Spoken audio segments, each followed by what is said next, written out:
Welcome to the Filmsteins, the double feature podcast. Join us as we unravel the interwoven experience of the continuous conversation of cinema. Take part in pairing movies with their cursed counterparts, movies that share DNA, or even pairing questionable duos by joining our Patreon at patreon.com/Filmsteins. We offer tiers at the $1, $5, and $20 level, where the $5 tier will grant the ability to request films to further the discussion. So grab some popcorn, sit back, and get ready to join the 100-year conversation. This is the Filmsteins, where movies are more than just entertainment, they're an experience. They're an experience. All around you. And welcome back to another episode of the Filmsteins. Thank you for joining us today. I am joined by my little friend today, Lucy. Hello, everyone. I was not expecting that one. You can join us every Monday, Wednesday, and Friday for brand new episodes of the Filmsteins. Some recent episodes include Ridley Scott's Napoleon, the Netflix film Society of the Snow, Anatomy of a Fall, May, December, and the new The Color Purple. How do you say that? Is it? I always hate the redundancy and stuff, and that's just the nature of it, though, right? We all get it. Remember to leave nice reviews, comments, thoughts, and ideas over on our Patreon at patreon.com/Filmsteins. Please subscribe.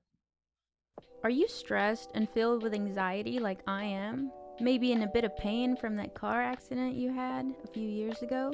Well, the sponsor of today's episode, Hempville CBD, has us covered. They have the highest quality products created by chemists and doctors.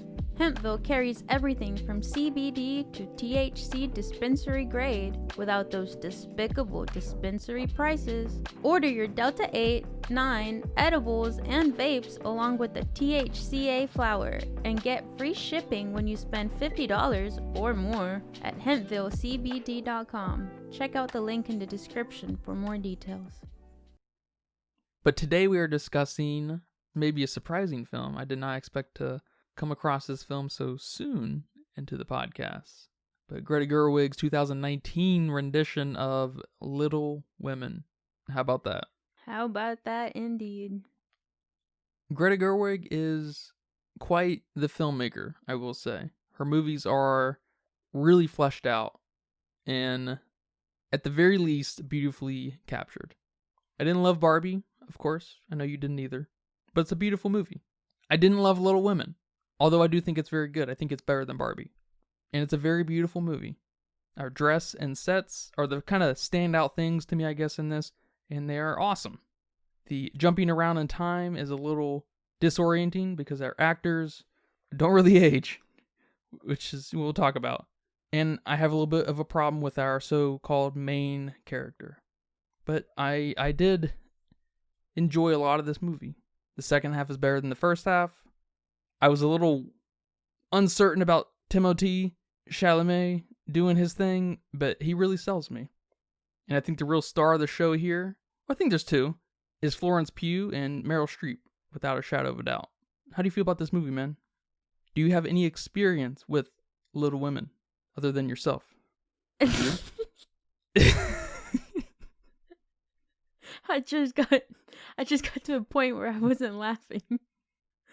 I thought I had read this book, but watching the movie, I don't think I have. I think I'm getting it, not confused, obviously, but maybe I thought I'd read it when I actually had read maybe Pride or Prejudice or Little House on the Prairie. I don't know, something along those lines. But I'm in total agreement with you that I like the second half of the movie a lot better than the first half, for sure. I'm not sure why. I mean, you know me, I'm a fan of period pieces, and I usually don't mind the simplicity of everyday life that period pieces tend to take you through. But just something here and the way they were establishing the characters, I don't know, something was just a little bit too boring and maybe not lighthearted enough that I'm looking for in period pieces, because that is what I'm looking for in period pieces. I do agree with you that the costumes were great. They look great. I'm a big fan of that. Of course, who isn't in period pieces? What I don't like is the accents that these characters didn't have. Because when you hear, I mean, we've seen movies from the 1950s where they have this like just different way of talking. So now imagine from the 1860s, it would be completely different. And I wish that would have been incorporated here a little bit more. I know our main character, or our main actress here, Saoirse, is of some sort of Irish descent. So she has a bit of an accent when I listen to her in interviews and stuff. And I can kind of tell in the movie that she has not an American accent. And, same with Emma Watson. She's got an English accent. So it's almost like you have different accents here that are not that accent I'm looking for.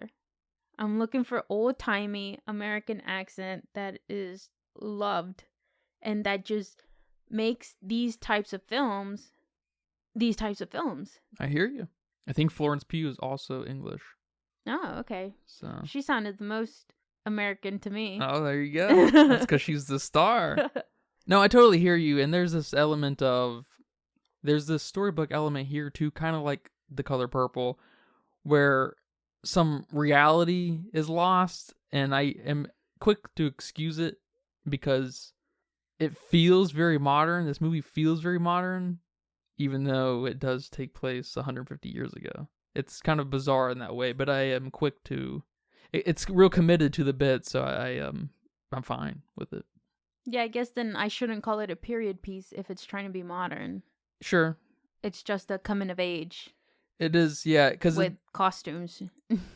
It kind of misses that period piece romance of whatever period piece you're talking about, which I guess those late 1800 period pieces are often very romance-driven, taboo-driven, secrecy-driven, But we have that here. There's just not a focus on it. Because we have it with Amy and Laurie, a little bit of that romance that we never got to see bloom. They bloomed their romance off in Europe somewhere. And then we have Meg, Emma Watson's character, and she falls in love with a penniless tutor. And oh my god, that's the period piece romance drama that I'm looking for.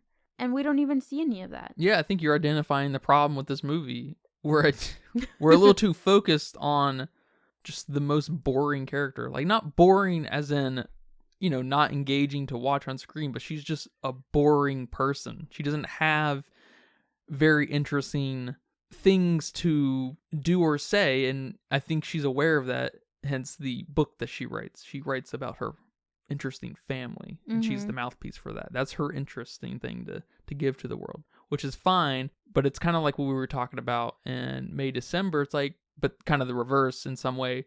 In May, December, do we want a narcissist main character? Maybe not so much, if we can have that interesting sideline character and kind of make up for it. But here we have a somewhat focus on the least interesting sister. And I'm hesitant to say even focus because the lack of power and like oomph she has on screen really gets kind of overshadowed by another sister, Amy, Florence Pugh. And so I'm just like, I wish we just got 25 more minutes with Florence Pugh, Amy, and less with Joe. I'm just like, it's just a little bizarre to me, the focus in that way.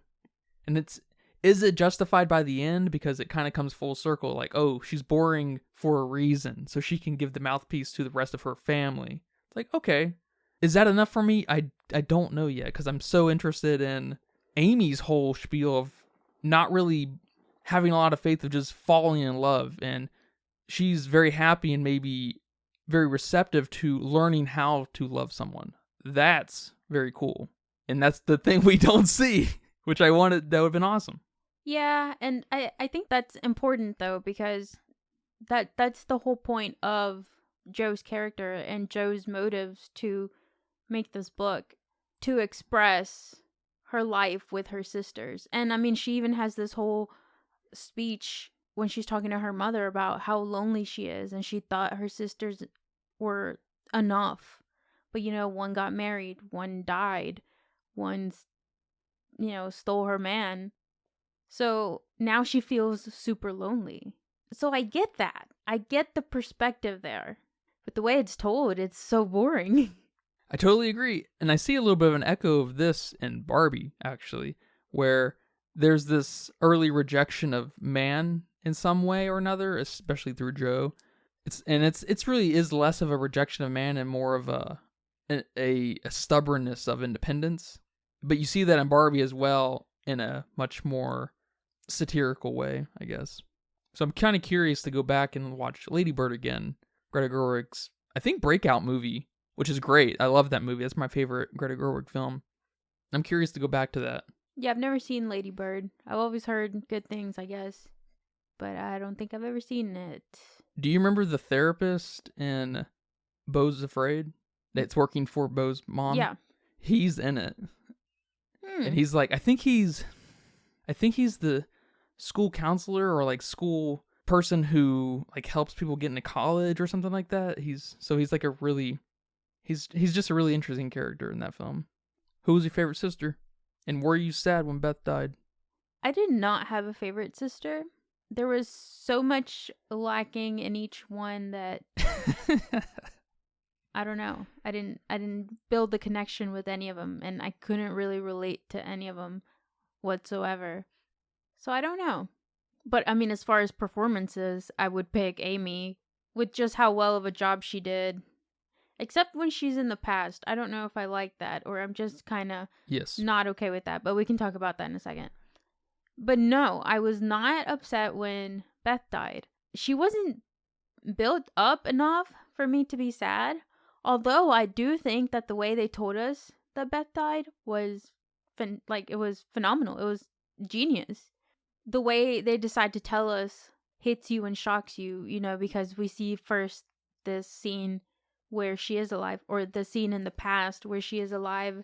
You know, Joe comes running down the stairs. There's her mom and her dad and Beth sitting at the table. And then later on, we see this almost the same exact scene recreated in present time, but it's just the mom there. And you're like, oh, damn, she died. But that's it. I mean, Beth is not a standout. Almost to the point that you're like, who's Beth? But, you know, she plays the piano, so you can't really say that. You're like, wait, which is the not pretty sister that plays the piano? Oh, shit. Oh, Beth. That's right. Also, why didn't they give Meg a talent? What was her talent? A good housewife. Oh, shit. But she spent all the money. She wasn't even a good housewife on fabric. I guess she sold it back. Yeah, she was like the more traditional sister. Really the traditional one out of the family, because even Laura Dern's character she's cool. She's a cool mom. She wasn't like a old-fashioned lady.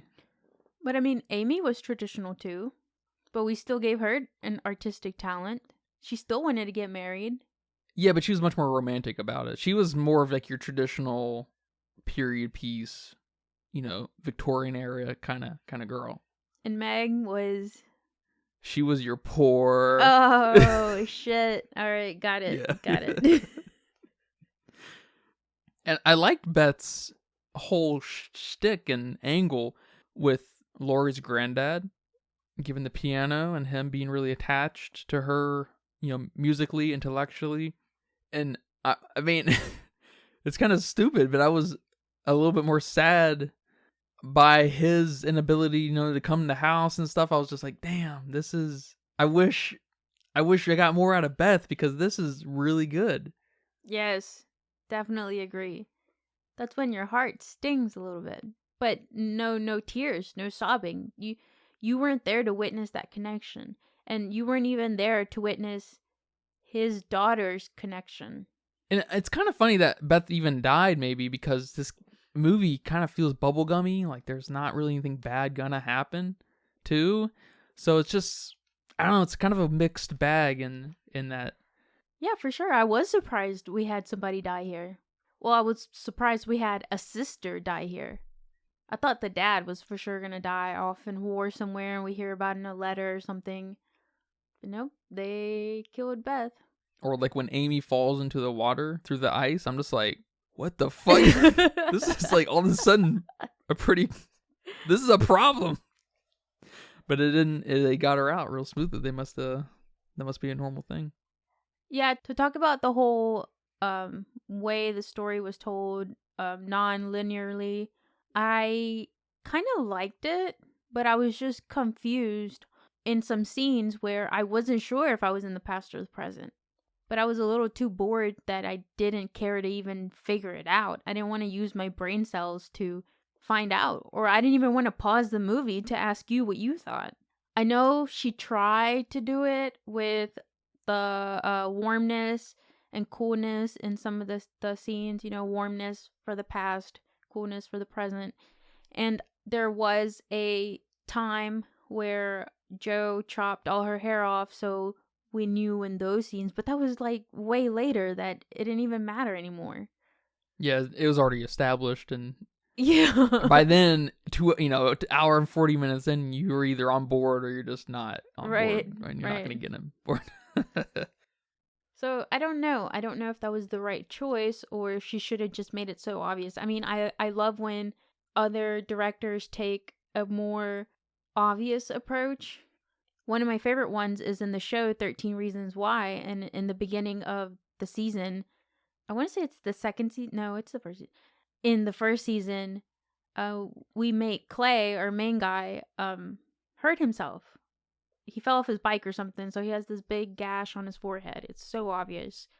And boom, you know when it's the present and you know when it's the past. Or even more obvious stuff, like making it black and white versus colored. Yeah. Like in Oppenheimer did that. Oppenheimer? Oh, I was thinking Maestro. Well, Maestro did it in a kind of funny way where the black and white was like strictly the good times between Lenny and Carey Mulligan's character. I can't remember her name. Yeah. And then we had kind of had that switch when reality kind of set in. It was like the preface of the interview. Yeah, I guess so. I guess you're right. That was a little bit different, but I know she tried some warmness and coolness here, but maybe make it a little bit more obvious. Yeah, I mean, I completely agree. I think it's really cool when you can establish that, and she does do it when the scene can tell it to us. But when we're just looking at the characters, it gets lost because our characters don't age. Yes. The only thing that seemed to me to really age was Amy's behavior. Yes, which I didn't like that. She became, she was very kiddie and playful and became very jaded. Which I liked it. I liked it as far as the kind of differential between the two. Yeah, let me rephrase that. I liked that it was obvious. Yeah. I didn't like that they made this woman look like she was... Or tried to make this woman look like she was 12, 13, even 14. It wasn't working. Like the childness, quirkiness, things she was doing were not... It was almost like they were too childish. And even with Beth, I mean, Beth was like feeding her dolls at one point and she's supposed to be like 13. So I have something to say about this. I'm kind of maybe of two minds. We'll see.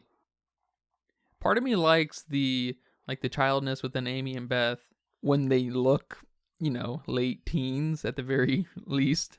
Because I don't think they look late teens. Because there's something kind of romantic and storybooky about this in such a way that it makes me feel like maybe girls age a little slower here. You know what I mean? The 16-year-olds playing with dolls, that's fine still. 16-year-olds are getting married in the 1860s. I know the realities of it, but there's a non-reality to the movie that helps justify it to me a little bit.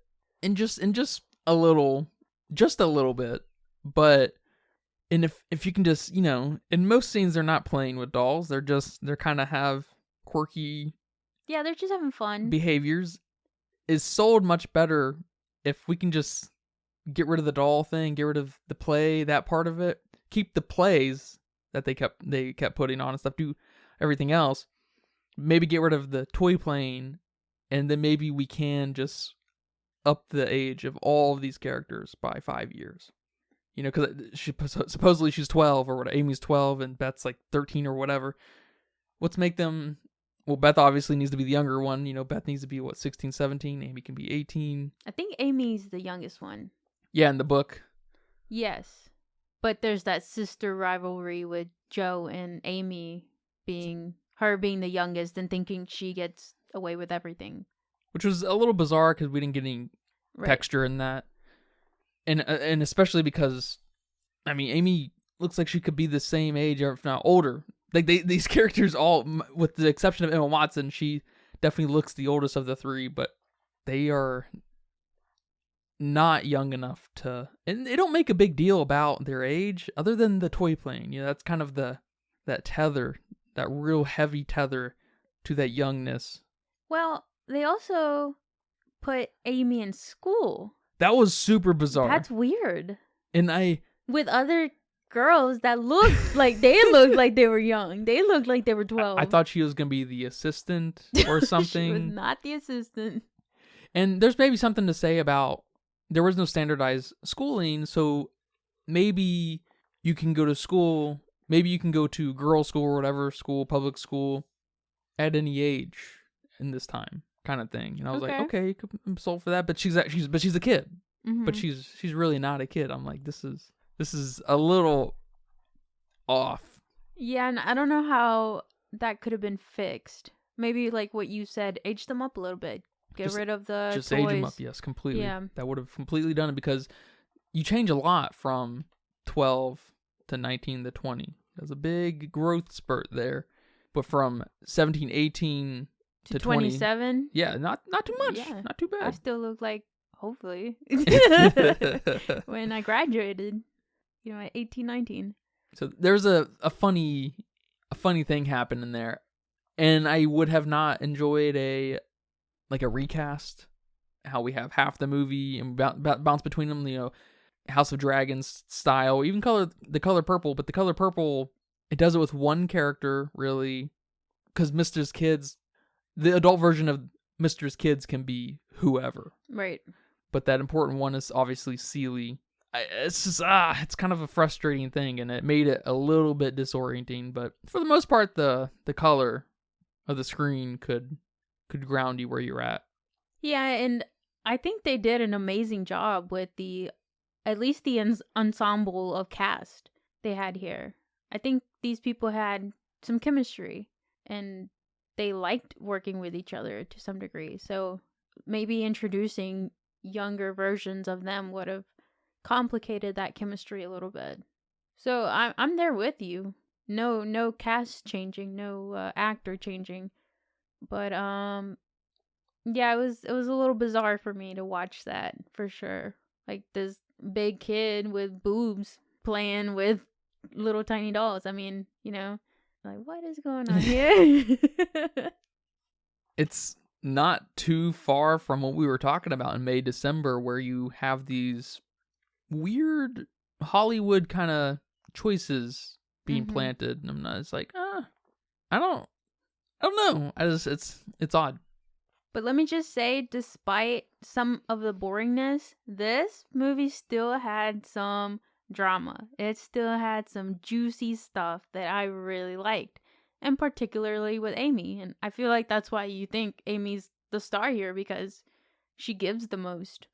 I'm waiting for that Florence Pugh movie that's really going to speak to me. I like Midsummer a lot. I thought Don't Worry, Darling was going to be much better, and it's just not.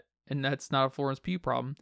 It's a Harry Styles and Olivia Munn problem. You know what I'm saying? Damn, you went there.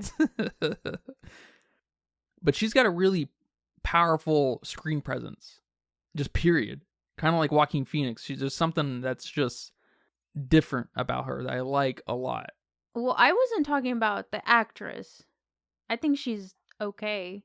I think she did as good of a job as Saoirse here and, Timothy. But I was talking about her character and the character choices. But just the character things we make her do here, I absolutely love. I love that we make her burn Joe's book, and then she steals Joe's Europe trip, and then at the end she steals her man. Awesome. That's the period piece juicy shit I'm looking for that I only get seconds of. But I really like that. And she comes with some of the most powerful dialogue. And she does, yes. She's good. She's the star of this show, man. Amy is king here. And one thing I saw here was that Gigi made a very interesting choice to make Amy's character likable. In the book and in the other 6 adaptations of Little Women, she's not likable at all. I mean, she's in the top, 20 most hated book characters. Amy. Wow, that's... And here, she's just fun and kind of annoying, She's an annoying little sister that went and fucking burned your book and is chasing after you after you told her she can't come with you, but they turn her around. Or Gigi manages to turn her around. And I like that. I like that we can make a character that's, think of a character that's super unlikable in a book and find a way to turn that character around. And that's pretty hard to do. I'm thinking, Umbridge from Harry Potter. Who has the balls to take Umbridge and make her into a likable character in any of their adaptations? I want to see that. So I'm impressed. I'm not familiar with the book. I'm not familiar with any of the other films. I would like to watch one just to kind of compare. But I can only imagine, we all know what a hated character is. That's awesome to hear, especially after you saying there are 6 fucking films. Okay. That reminds me a lot of, of course, The Color Purple, where we have the source material, we have the book, we have these great adaptations of the book already, maybe 6 of them. Maybe it's time for something a little different, a little fresh. That's very cool to hear. I think that's what she did here. And if I'm not mistaken, the other film adaptations did it linearly, told the story chronologically. So she definitely took some creative liberties with the film, and that's good. That's awesome. That's what I'm talking about. Greta Gerwig. Good job. She's a filmmaker, man. You're a filmmaker. She is. I can't wait for her next movie. I didn't love Barbie, but man, there's just something about her movies, the 3 that I've seen at least, that is just awesome. Yeah, maybe I have to watch Lady Bird to... Lady Bird's awesome. It really is. Be on her side, because I'm not on her side yet. Not completely. There's 2 scenes that I want to talk about that were my favorite scenes in this whole movie. The first scene is the melodramatic scene when Laurie proposes to Joe. And he doesn't take it very well. And the lines he says here just cracked me up. And kind of the realness behind, have all men been saying this stuff since the 1860s? Because that's hilarious. The games never change. The games never change. And I want to read you 3 dialogue passages. The first one is, "I can't love anyone else, Joe. I only love you." Hilarious. He's a player. He's a player. Then he said, and it escalated very quickly, he said, "I'd rather hang myself than realize this, Joe. I would rather be dead."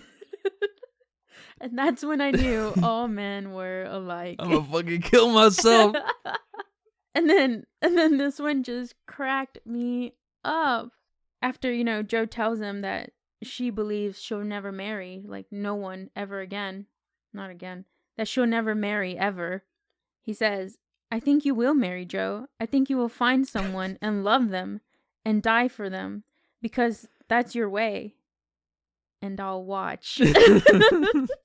And we get a little punctuation with that at the end, because he gets so, I don't know, he gets sort of defensive and feels antagonized because there's another young sexy man in the house. He's like, "Well, what are you doing here?" Who are you? And it's so funny. I don't know if this is in the book or if this is something Gigi came up with herself, because she's the screenwriter, right? Mm-hmm.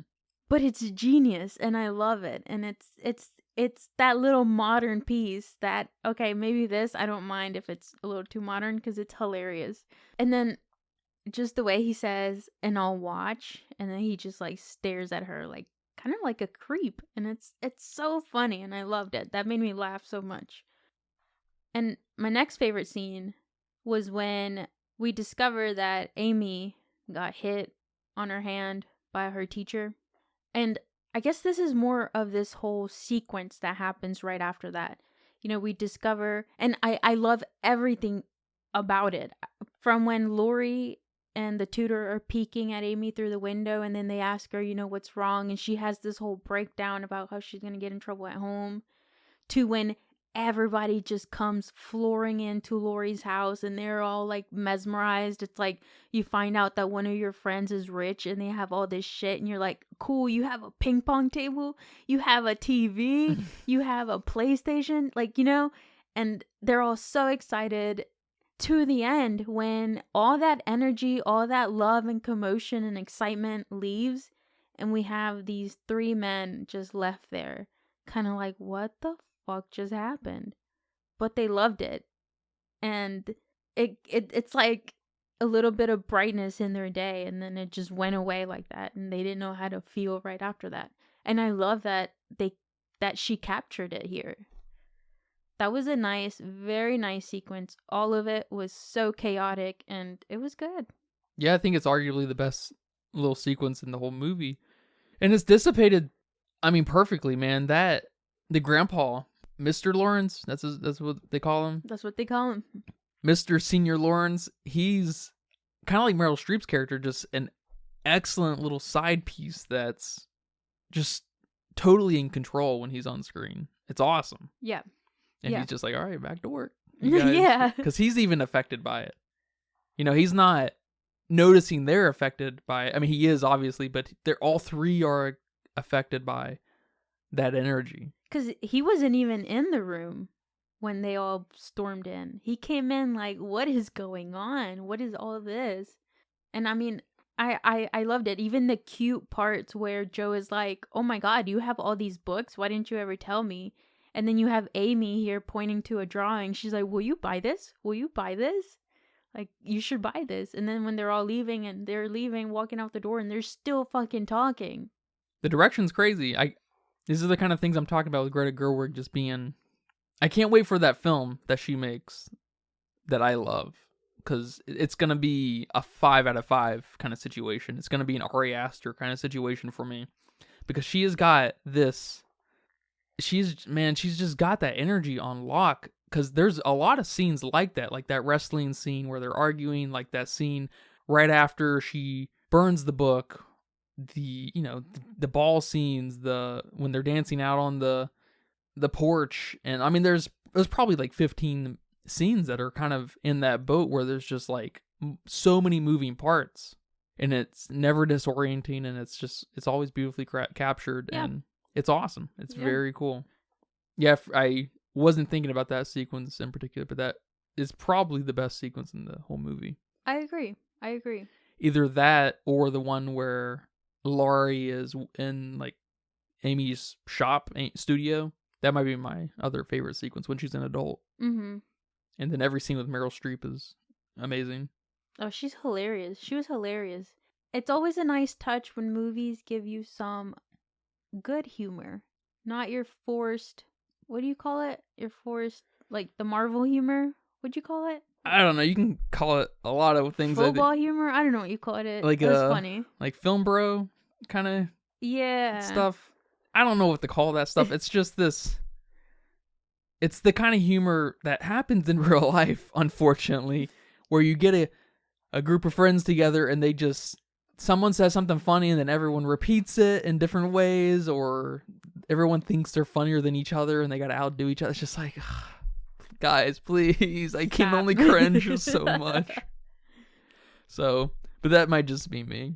But, even in those situations, those are your friends and you love them, and it's funny because they're your friends. Yeah. You don't need to put that on a screen. I would love Iron Man to be my friend, but he's not my friend. So it doesn't hit quite the same. It doesn't hit quite the same, but... Meryl Streep is kind of like that grandma character. Yes. Where she's just too smart for her own good. She's got some quick ass shit to say, and you're just like, I want to hang out with you, but she don't want to hang out with you. So, you gotta just enjoy it while you can. Like when she doesn't... where she dodges Joe coming in for a kiss. Oh, yeah. It's awesome. It was Meg. Yeah. It was Meg? Yeah. She's like, I don't kiss like that. Like, or don't kiss me like that or something. It was so funny. Or when they ask her to dance, both Mr. Lawrence and Laurie And she's like, no, I'm not dancing. And nobody managed to get her to dance. I would feel like in other grandma movies, somebody would have gotten her to Yeah, Timothy would have been cave the in. one. Yes. When he actually approached her, I had this feeling that was improv. I don't know what it was, but that felt kind of improvised to me, where he just had this, this moment of like genius. Timothy Chalamet did, and he went for it, and just because Meryl Streep's response was just like, I don't know, maybe she's just that good. Maybe they're both just that good, but it felt very improv. So I thought that was really cool. I did watch an interview, and it was Gigi herself, Saoirse, Florence Pugh, Emma Watson, Timothy, Mr. Lawrence, I don't know his actor name, and Beth, I don't know her actor name either, and Laura Dern. Beth is Eliza, however you say her last name. And I really liked watching that interview, and the interviewer just sucked at asking them questions. She asked the worst questions ever. But the energy behind all of them answering the questions was great. But they were all kind of admiring Gigi and how she gave them a lot of creative liberties, and they really liked that. I know one of the scenes that they talked about being improvised was when Timothy Chalamet got on the chair when he was looking out the window and he saw Amy coming back, and him getting on top of that chair and then pulling the chair over for the tutor to crawl on. That was all improvised. And there were other bits and pieces that they talked about were improv, and just how much creative liberties they got to do. That's awesome. I mean, that's just a great indicator of how, simpatico these guys were. The chemistry is off the charts. There's no doubt about it. When you can wrestle and not be cringe, like these girls did, that's good shit. Greta's got a good bunch here. So how did you feel about the end, where Jo gets her book and not a man? At least that's how I took it. I don't think he was at the book scene, and she straight up told the publisher guy, whatever he was, she doesn't marry either of them. And he's like, well, I don't care. You're going to write that she picks one. I thought it was a very nice twist. I don't know if you'd call that a twist, right? But it fits her character, and I like it. I like that we didn't, all of a sudden, we're like, all right, you're right, you do believe in love, here you go. You said you were lonely, here's a man. Yeah, sure, you could call that a twist. I guess you would half expect her to finally kind of cave, especially after the moment with the English philosophy teacher, her friend from New York, being in the room playing the piano, and he leaves, and it's like, oh, are you going to go chase after him kind of thing. I guess you could half expect that to end with her caving, because, I mean, they do kind of half set that up, but the other half is this, it's almost just like this insistence to reject, like, conforming. Like, she really is just stubborn, whether she's in love or not. She's just gonna be like, nah, dude, I said no. Yeah, single life for life. So I don't know, it's kind of a funny thing. It's a little unearned, I think, because she kind of she kind of, from the beginning, gets overshadowed by a lot of what's happening. Mm-hmm. Especially as we especially as we see more of the adult side of things. So, I mean, so it's a fine ending. It's good. It works, and I like the kind of meta looping of her writing Little Women. I think it's very cool. I do too.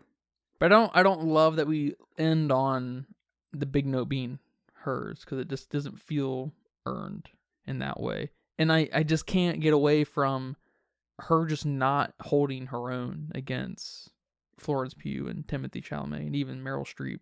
She just doesn't feel like it doesn't feel like it's her story.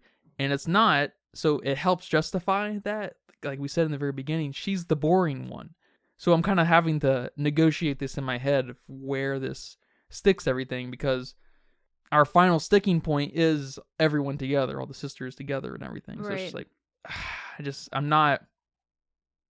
don't know how I feel about it. I'm not exactly sure what that is. Yeah, I can see that. Especially because, she is a writer. So it makes sense to give her a book at the end. She's sacrificing and giving for this book, but we don't see that like we should. That wasn't forced down our throats, or that wasn't the emotional tie we had with Jo, her wanting nothing but to write in this world, no matter what.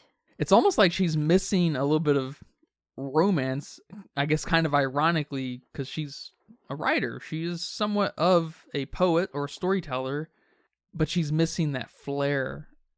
Maybe she should have been closer to her sisters. Maybe had some heart-to-hearts with some of her sisters. I know she kind of has that with Beth a little bit, but that's because Beth is dying, not because her and Beth are so close. You don't have to wait till her deathbed to open up. Maybe we should have had more of those. I know she has a quick one when Meg's going off to get married, and she's like, please don't get married.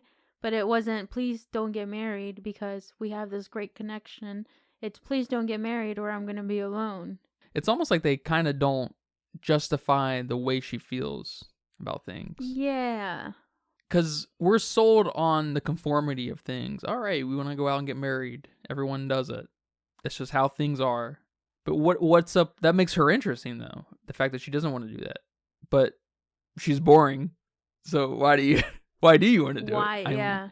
So it's kind of a funny thing. Yeah, there should have been more of writing is my passion and writing is the only thing I want to do. And there should have been this ironic kind of balance between her and other characters and conversations where writing in itself is kind of a romantic thing. So maybe I guess maybe Laurie does it a little bit because he's through and through a romantic dude. He's a hella romantic dude. But he's like your desperate romantic dude.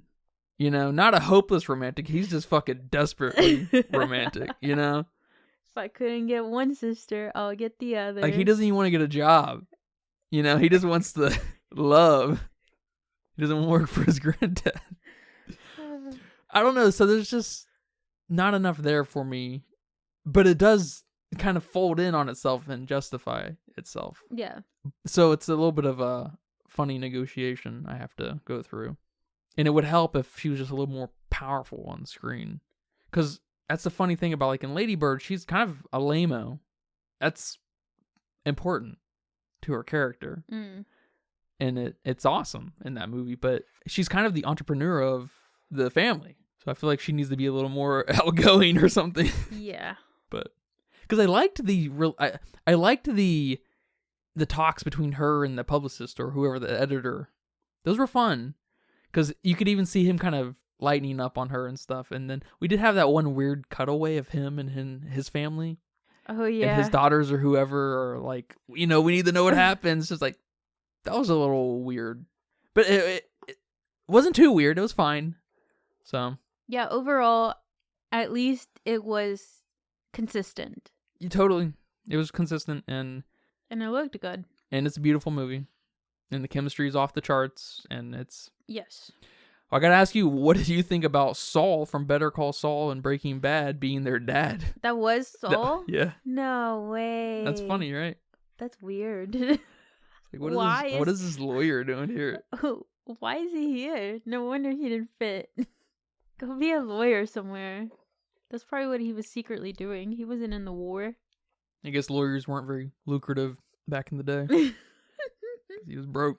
I guess they weren't that broke. That's true. They could at least afford food and lived in a decent house. Yeah, they lived right next to the Lawrences. I feel like that's got to say something. I thought that was hilarious that they were that close. You could see them from each other's windows. That was hilarious. Well, I got to ask, what movie could do for a musical reimagining? What about Jurassic Park?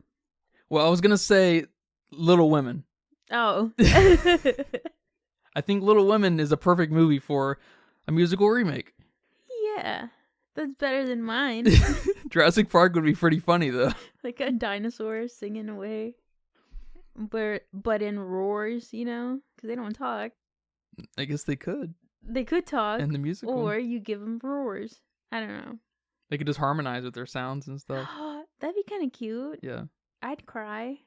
I could see a musical version of Little Women only accentuating that kind of storybookness similar to The Color Purple. Yeah. So it's kind of a trick question. That was the movie we were talking about. Yeah, I didn't go there. All right, man. Well, that was a good talk. Thank you so much for that. Thank you for talking back. You're welcome. Do you have a budget guess for me here today? My budget guess is 60 million. Barbie was a lot, so maybe she likes to spend money? I don't know. Wouldn't have too many moving parts. Few sets here or there. Nothing too crazy.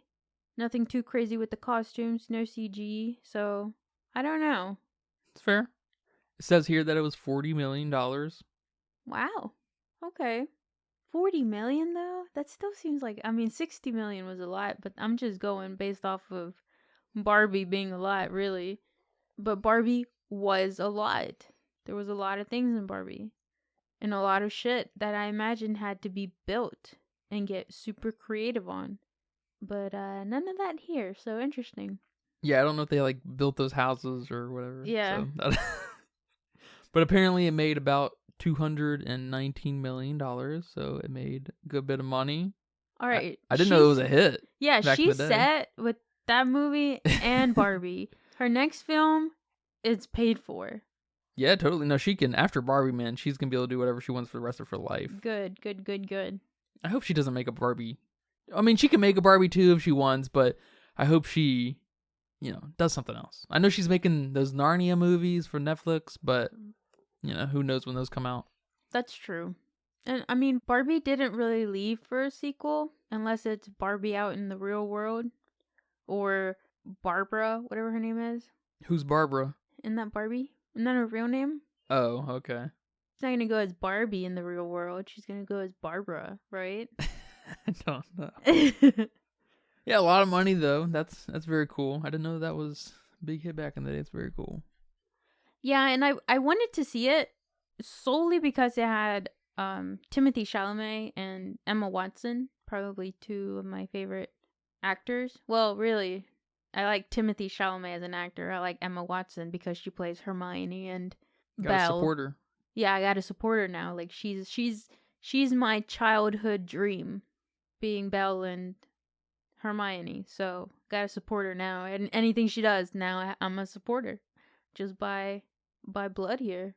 It's like supporting your sports team even when they're bad. Exactly. So I didn't really know what this movie was going to be about because of Gigi, and I thought she would be a little bit more preachy about women and stuff, but she wasn't, and I like that. Yeah, she is a very tasteful storyteller in that way. Yeah. All right, it's the moment you've all been waiting for, with 1.73 million people over on Letterboxd weighing in at a 4.1. Whoa, that's way too high. It's way too high. Barbie's way too high too.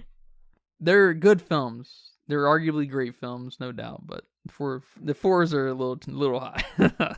Yeah, that's a little high. That might be one of those scenarios where you love the book, so you gotta love the movie. Maybe. I think Greta Gerwig's got a little bit of a bump happening. I think she's super favored, and I see why totally. But true, the classics bump, no doubt. We see that with, To Kill a Mockingbird. Right. To Kill a Mockingbird is authentically not a good movie. Yes. This movie's a very good movie. Barbie is a very good movie. There's some very good things in Greta Gerwig's, mind. She's got good direction, for sure, yeah. To Kill a Mockingbird? How about To Kill That Movie? You know what I'm saying? To kill myself. To kill More myself. like it. Got him. Yeah, I gave it a 2.53 in that realm. I'm in that realm. Yeah, I'm in a 2.5 realm too. I think I'm locking that in though, because I just have a problem with the boringness of it. And it is somewhat justified, but I just have a problem with it. So I don't know. It could float to a 3, but it's 2.5. Okay. Yeah, I think mine's floating towards a 3. I could get past a little bit of the boringness with some of the savageness that goes on here. Sure. And I could actually see a proper remake of this almost completely from Amy's perspective, where she is a bitch. And then she's bitter about the book coming out and everything and stuff like that. You know, that'd be hilarious. That'd be cool. It still takes her man, but she's still bitter that she's like uber successful, and even though she's married to, you know, a rich guy, and that'd be cute. I don't know about cute, but I'd watch it. All right, you guys, thank you for listening to this episode. We're gonna keep you on your toes. You never know what's coming next. For real, I never know what's coming next.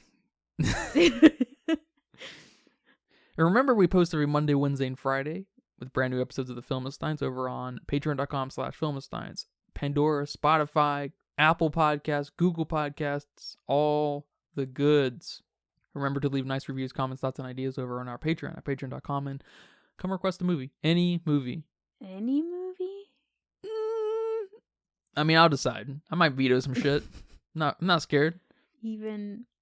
Not watching Velocipaster, I'm telling you that. Velocipaster? No, fuck that. Or The Greasy Strangler? The Greasy Strangler? That's a great movie. That is a great movie, surprisingly. It's a disgusting movie. Shout out to The Greasy Strangler. The man himself. But until next time, take care. Bye-bye. Bye-bye. And that's a wrap for today's episode of The Filmistines. Thanks for tuning in and joining us on our cinematic journey. We hope you enjoyed the discussion, gained some new insights and perspectives in the world of movies. Don't forget to subscribe to our podcast on your favorite platform, especially Patreon at patreon.com/Filmistines, and follow us on social media for more film-related content. We love hearing from our listeners, so if you have any feedback, suggestions, movie recommendations, or book recommendations, please feel free to reach out to us. Until next time, keep watching and keep loving the magic of movies. This is The Filmistines, signing off.